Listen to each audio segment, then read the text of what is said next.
All right, so get this. We're going deep today Huh. into the world of syphilis diagnosis, All right. and specifically how we can use antibodies to figure out Mhm. if someone has this infection. Right. We got a ton of requests to cover this topic, and we found an awesome guide to help us break it down. Right. It's the comprehensive guide Okay. on Treponema pallidum antibodies from Acigene. Nice. It just came out like a couple weeks ago, November 2024. Very recent. I was already surprised to learn Mhm. that there are actually 2 different types of syphilis tests, Oh, wow. and we're going to talk all about that. But Okay. why using just one isn't enough. Interesting. Plus, we'll even see how doctors can actually use the antibody levels to see if treatment is working. So cool. So before we get ahead of ourselves, let's start with the basics. All right. What exactly is syphilis? So syphilis is caused by this bacteria called Treponema pallidum. Treponema pallidum. Yeah, and it's this tiny spiral-shaped critter that can actually Oh, wow. cause a lot of problems in the body. Interesting. It's also a master of disguise. Oh. And it can have symptoms that look like other diseases. So it's sneaky. Very sneaky. So what happens when this Treponema pallidum gets into someone's body? So that's when your immune system jumps into action. Okay. And when Treponema pallidum enters the body, it triggers the production of these proteins called antibodies. Antibodies. Yeah, and they're like little soldiers that Okay. are trained to recognize and fight off these invaders. So our body is basically launching a defense operation Exactly. against the syphilis bacteria. That's a great way to put it. And this is where the detective work begins, right? It does. So tell me about these antibodies. Okay, so there are 2 main types of antibodies Okay. that are produced in response to syphilis, Right. non-treponemal Okay. and treponemal antibodies. They're 2 different kinds. What's the difference? Okay, so imagine that one. there's been a break-in at a jewelry store. Okay. The non-treponemal antibodies are like that initial alarm system. They go off, signaling that something is wrong. Okay. But they don't tell you WHO broke in. Interesting. They're produced in response to the damage that's caused by the bacteria. The damage. Yeah, like inflammation and cell destruction. Okay. It's a general distress signal. Got it. But on the other hand, Yeah. you have treponemal antibodies. Okay. And they're more like the detectives that arrive at the scene All right. with a very specific description of the culprit. Interesting. They hone in on proteins that are unique to Treponema pallidum.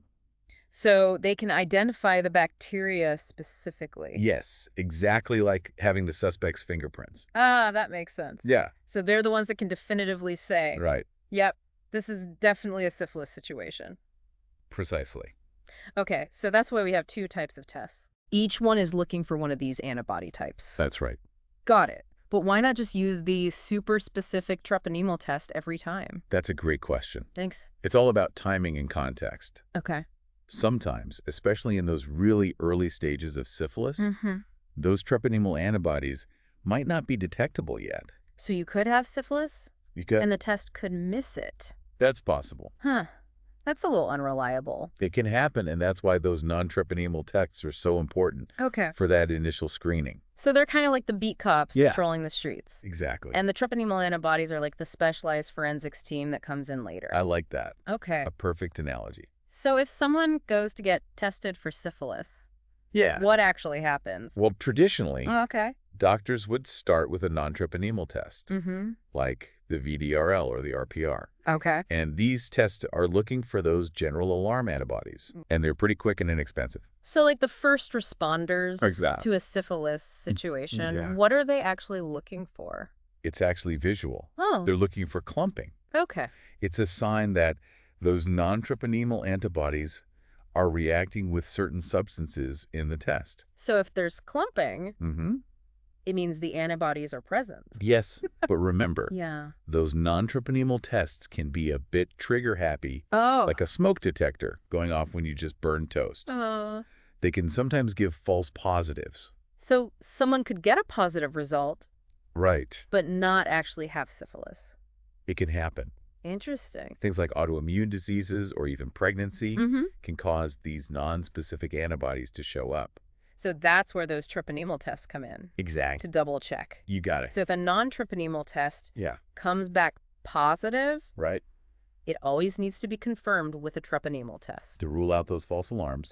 Okay, that makes sense. Good. So let's talk about these treponemal tests. Okay. Our guide mentions a bunch of different types. The FTA-ABS, the TPPA, and EIA-CLA. Yeah. Are they all basically looking for the same thing? You're picking this up quickly. Thanks. Yes, they're all trying to find those specific treponemal antibodies, Okay. but they use slightly different methods. Got it. Some use fluorescence, others look for clumping again, Mm-hmm. and some are high-tech automated tests. Wow, it's like a whole arsenal of tools Exactly. to catch these syphilis culprits. That's a good way to think about it. So these treponemal tests Yeah. are much more specific for syphilis. Way more. So a positive result here is super reliable. Very reliable. But there's got to be a catch. There is a catch. What is it? They can't tell us if the infection is active right now or if it's something that happened in the past. Oh, so even if someone was treated for syphilis years ago, Yeah, a treponemal test might still come back positive. that is correct. So it's like finding a fingerprint at a crime scene. Exactly. It tells you someone was there, Yeah. but not when they were there, Right. or if they're still around. That's a great way to visualize it. Okay, this is more complicated than I thought. Yeah, it can be. So we need both tests, We do. the non-treponemal to catch those early infections, and the treponemal to confirm Right. and rule out false alarms. That's right. It's like putting together a puzzle to get the complete picture. Exactly. I'm kind of hooked on this detective analogy now. Me too. This is fascinating. It is fascinating. And the plot thickens even more Oh, yeah. when we start looking at how these antibody tests Right. are used to monitor treatment progress. It's really interesting. Can you give us a preview? Yeah, so those non-treponemal tests You okay? play a crucial role in this part of the investigation. Right. Since they can measure the amount of those general alarm antibodies, Mm-hmm. doctors can track how well the treatment is working. So they can see if it's working. Yes, like watching the crime scene get cleaned up. Okay, now I'm really curious to hear more. Yeah. But first, we got to give our listener a chance to digest all this antibody action Absolutely. back in a flash. All right. All right, welcome back. I'm ready to put my detective hat back on and Yeah. dive deeper into the syphilis diagnosis. All right. Before the break, we were talking about how those non-treponemal tests can actually be used to track Right. how well treatment is working. Yeah, it's really cool. Like watching those antibodies clean up the crime scene Yeah. after the bacteria are gone. I like that analogy. So walk me through it. Okay. How do doctors actually use these tests to monitor the treatment progress? So those non-treponemal tests Yeah. that we talked about, they're like a general alarm system Right. going off when there's trouble. Okay. Well, those alarms actually get quieter as the infection clears up. So as the treatment is working, Yeah, those antibodies start to fade away. exactly. Okay. And because those non-treponemal tests can actually measure the amount of antibodies, doctors can actually see the numbers go down. Interesting. It's called a titer. A titer. Yeah, it's like a gauge on the alarm system. Okay. So a high titer means a strong signal. Yep. And as the treatment works, the titer should decrease. Exactly. It's like watching the storm clouds clear I like after a big weather event. Yeah. And typically, a four-fold decrease in the titer within 6 to 12 months. Okay. That's a good indicator. So that means the treatment is working. Exactly, yeah. So if the titer goes down, that's like the all clear signal. It is. The syphilis bacteria have been evicted. They're gone. The body is starting to heal. A real victory for the antibodies. This is making a lot more sense now. Good. But what about those treponemal antibodies, the ones Yeah. that are super specific for syphilis? Right. What happens to them after treatment? This is where it gets interesting. Unlike those non-treponemal antibodies, treponemal antibodies can stick around for life, For life. even after the infection is gone. Wow. So even if someone was completely cured of syphilis years ago, Right? a treponemal test could still come back positive. That is correct. Yeah. It's like a permanent record of past exposure. So it's like a scar. Exactly. It's a reminder of a past injury. Yeah. But it doesn't mean that the injury is still there. That's a good way to put it. That's pretty confusing. It can be. So those treponemal tests aren't really helpful for monitoring treatment then. You're right. Okay. They're not useful for that. Got it. We rely on the non-treponemal tests Okay. with those titer measurements. To track the treatment progress. Exactly. So it's like having two sets of detectives. Oh, yeah. The non-treponemal antibodies are the ones actively working the case. Right? And the treponemal antibodies are more like archivists, I like that. keeping a record of past encounters. The perfect analogy. This is really interesting. Yeah, it is. But I gotta say, Mm-hmm. all this talk about antibodies and titers and tests, Right. syphilis diagnosis. Yeah, It's a lot more complex than I initially thought. it can be. There are a few curveballs. Our Oh. guide mentioned this prozone effect. Oh, yeah. It sounds a little ominous. It's not as complicated as it sounds. Okay. Remember how we talked about those non-treponemal tests? Yeah. Looking for clumping? Right. Well, sometimes if there are too many antibodies present, Okay. they can actually interfere with that clumping Oh, wow. and lead to a false negative result. So having too many antibodies can be a bad thing. It can. It's like having too many cooks in the kitchen. That's a great way to put it. They end up ruining the dish. Exactly. So are there other things that can make syphilis diagnosis difficult? What about those different stages of syphilis? Yes, the stages. Yeah. It's like our syphilis culprit keeps changing disguises Okay. throughout the crime spree. I'm all ears. Okay, so syphilis is a progressive disease, Mm-hmm. meaning it goes through these different phases. Okay. If it's left untreated, Got it. it starts with primary syphilis, Okay. which is often marked by a painless sore All right. called a chancre. So this is like when the bacteria first enter the body. Exactly. Okay. And it's during this primary stage that the antibody levels, Mm. both treponemal and non-treponemal, Okay. might be too low to detect. So you could have syphilis. You Could it test negative? It's possible. Mm. So that's why it's really important for doctors Yeah. to consider a patient's symptoms and their risk factors, Okay. not just rely on the test results. Got it. Then comes secondary syphilis, Okay. where the bacteria really start to spread, Right. causing a range of symptoms like skin rashes, fever, swollen lymph nodes. So that's when the non-treponemal antibodies are going off, Exactly. setting off all the alarms. They're at their peak during this stage. Got it. And the treponemal antibodies are also present, Okay. and they can help confirm the diagnosis. So secondary syphilis is when we're getting a lot of clues We are. from both types of antibodies. Yes. What happens next? If syphilis isn't treated Okay. during those primary or secondary stages, Mm-hmm. it can progress to a latent phase. Late. And this is where things get tricky. Okay. The bacteria go into hiding, Oh. and the symptoms might disappear completely. Wow. So it's like the culprit has gone underground. It's like the syphilis stealth mode. Exactly. Wow. And during this latent phase, Mm-hmm. those non-treponemal antibodies might decline Okay. or even disappear. So the tests aren't as reliable, Right. but the treponemal antibodies, Yeah. they're still there. They're still on the case.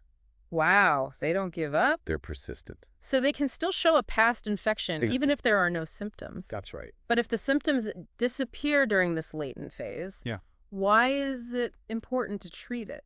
That's a great question. While it might seem like the danger has passed, Okay. those syphilis bacteria Yeah. are still lurking in the body, Hmm. and they can cause serious damage in the long run if left untreated. So it's like a ticking time bomb. Exactly. You might not see the danger, Right. but it's still there. It is. Okay. And that brings us to Uh-huh. the final stage of syphilis. Okay. Tertiary syphilis. This is the worst one. What happens in this final act? Tertiary syphilis is where the bacteria can really cause havoc. Oh, no. They can attack various organs and systems in the body, Okay. leading to some serious complications. It's what? Things like heart problems, neurological issues, even blindness. Wow. It's not good. So what about the antibodies during this stage? Yeah. Can they still help? Unfortunately, tertiary syphilis is where both types of tests can become less reliable. Less reliable. Those non-treponemal antibodies Mm-hmm. are often undetectable Oh, wow. by this point. Okay. And even the treponemal antibody Yeah. might not be as straightforward. So it's really hard to diagnose at this point. can be, yeah. It sounds like diagnosing syphilis in the later stages is like solving a cold case. It is. You got to piece together clues from all these different sources. That's a good analogy. This deep dive has been amazing. Yeah, I have. I've learned so much Me too. about how complex syphilis diagnosis really is. It's complex. But before we wrap things up, there's Yeah. one more thing I'm curious about. Okay. Our guide mentions some exciting new advancements Oh, yeah. in syphilis testing. The future of syphilis detection. I'm ready for a glimpse into the future. All right. But first, I think we need to give our listener a moment to catch their breath. Absolutely. We'll be right back. Okay. Okay, so we're back. And before the break, Yeah. we were about to get a sneak peek into the future Right. of syphilis testing. The future is bright. All this detective work with antibodies is amazing. It is. But it sounds like there's still some room for improvement. There always is. especially if those early and late stages of syphilis. Yeah, those are tricky. Our guide from Assay Genie mentions some really cool things coming up. Oh, yeah. Like this point-of-care testing. Yes, point-of-care testing. Sounds futuristic. It kind of is. So what is it? Imagine getting tested for syphilis. Okay. As easily as checking your blood sugar. Wow. That's the goal. Okay. To make syphilis testing faster, more convenient, and more accessible. That's amazing. We're talking about tests that could give you results in minutes. In minutes. Right there in the doctor's office or even at home. That would be a game changer. It would. No more waiting for days. And think about the impact on public health. Yeah. Easier testing means more people getting tested. Makes sense. And that could help us catch those early infections and prevent the spread. It could be really good for people in rural areas. It could. Or people who are hesitant to get tested. Absolutely. So what else is being developed? Another promising area is molecular diagnostics. Okay. This is where things get really high tech. I'm ready. Instead of looking at antibodies, these tests look for the actual DNA of Treponema pallidum. Wow. The actual DNA. Directly from the sample. That's incredible. So we're not relying on those antibodies anymore. Wow. It's like having a magnifying glass that can zoom right in on the culprit's unique genetic fingerprint. So there's no more doubt. No doubt. So we could potentially diagnose syphilis. Yeah. Even in those really early stages. Even when antibody levels are super low. And what about the later stages? They could be really helpful there too. Okay. Especially for tertiary syphilis. Where those antibody tests can be unreliable. Exactly. So molecular diagnostics could completely change how we diagnose syphilis. It really could. But there are always challenges with new technology, right? There are. What are some of those challenges? We need to make sure these tests are accurate, reliable, and accessible for everyone who needs them. That's an important point. It is. It's not enough to just develop these amazing tests. Right. We need to get them to the people who need them. Absolutely. It's about making sure that everyone has access to the best tools and resources. To protect their health. Exactly. We also need to keep educating people about syphilis. We do. And reduce the stigma. That's right. So people feel comfortable getting tested and treated. Exactly. It's a team effort. It is. Scientists, healthcare providers, policymakers, educators. Yeah, and communities all working together. This has been a really amazing deep dive. Yeah. I'm feeling really optimistic about the future. Me too. Of syphilis diagnosis and treatment. Absolutely. But before we go, I want to leave our listeners with something to think about. Okay. With all these incredible advancements on the horizon. Right. What do you think the future holds for syphilis? That's a great question.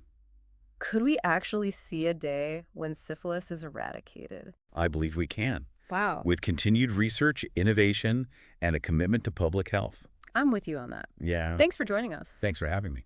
On this deep dive into the world of syphilis diagnosis. It's been a pleasure.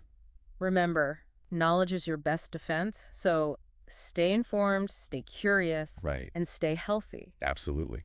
And if you have any questions or concerns about syphilis, don't hesitate to reach out to your healthcare provider. Good advice. Thanks for listening. See you next time. Until next time.